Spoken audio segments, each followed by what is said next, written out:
And if you look at that site in Chennai, it's also located in a bay, somewhat smaller than the bay in Wakare. The bay was found by 2 headlands. And the site is located closer to the northern headland, and there were no lagoons draining into the area. Of course, it was sandy beach, and there was some variation of coastline positions. And another important feature was a rocky formation, approximately 750 meters from the location identified. That's an enlarged view of the location. And from these considerations, it became evident that the site in Chennai was not directly exposed to the northeastern monsoonal waves, although it was exposed to the refracted swell, and there's natural shelter provided from the northern headland, and the quantity of sand available is less than that in Wakare, and with no lagoons and lagoon outlets, there was very low possibility or hardly any possibility of tidal currents and associated sand transport.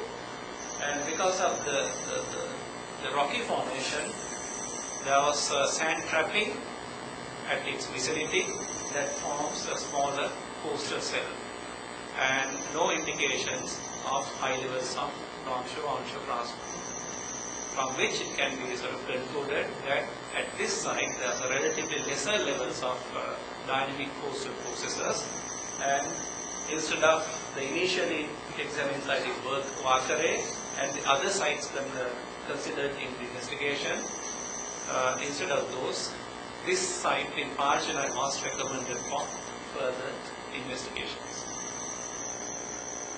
And then in addition to that, the type of development conceptual layout was also proposed. That's to basically enhance the natural protection available. And it consists of a breakwater, as I mentioned, enhancing the natural protection from the northeastern monsoonal waves. And then another drawing was also suggested to restrict any sand movement into the sheltered basin. So these are the sort of conclusions made from the investigations carried out on the eastern coast in the Wakare area. Then another series of investigations was conducted in Point Pedro on the northern coast. And if you look at the coastline, it's a relatively straight coastline with no bays or headlands, and the beaches are sandy and rocky. But the most interesting feature in this coastline is a reef formation that runs parallel and closer to the coastline. And because of the reef formation, there are many naturally sheltered basins located behind the reef. And the investigation also revealed that there is no significant variation of the coastline positions.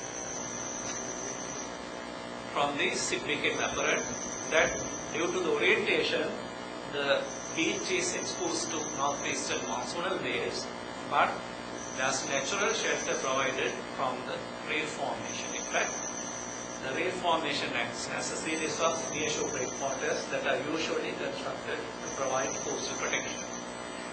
And there were no indications of very high levels of onshore or onshore sand transport, and it was recommended that this area, several locations are suitable for further studies or development. And then another observation that was made is that already there are many fishery landing sites located in these sheltered basins. But some damages to the reef have occurred in the tsunami and then the cyclone in 2008. And there are broken reef parts scattered in the sheltered basin as well as in access channels. And then some recommendations are made mainly for the use of smaller crafts, which is the improvement of the existing naturally sheltered locations for the use of smaller craft. There is rehabilitation and improvement of existing landing sites, and if necessary, clearing and deepening of access channels and sheltered basins, and to promote further protection if necessary. On top of the reef, the crest level can be increased to provide adequate protection perhaps during monsoonal periods. But there's a large fishing community in Point Pedro area, and a need also exists for a facility to cater the needs of larger fishing crafts. So some recommendations were also made related to the use of larger crafts in the form of a development of fishery harbour, and there are many locations suitable for further studies on fishery harbour development. So the selection of the location can be based on not only on cost consideration but also on other considerations such as socio-economic needs. And for such a development, conceptual layout is also proposed in the form shown here. A breakwater facility to provide shelter against the northeastern monsoonal waves, and if necessary, the growing to cut off any sand supplies into the sheltered space.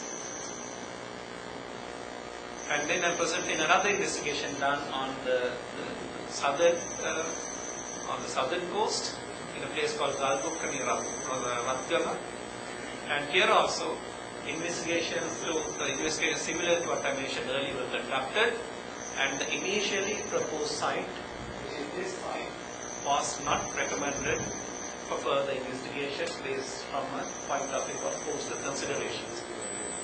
And as a result of that, investigations we looked for other locations, and investigations were conducted in a location close by on the other side of the rock outcrop, and it was found that the alternative site is much more suitable for further investigation from a coastal engineering point of view.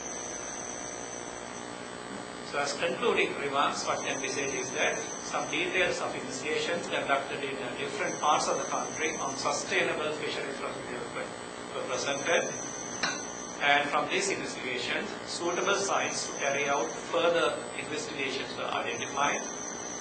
But unfortunately, today no further studies have been carried out in many of these locations, except in the site identified in Parchenai on the eastern coast, where detailed designs have been carried out, and the design details indicate that the design layout confirms to the initially proposed layout with respect to breakwater protection.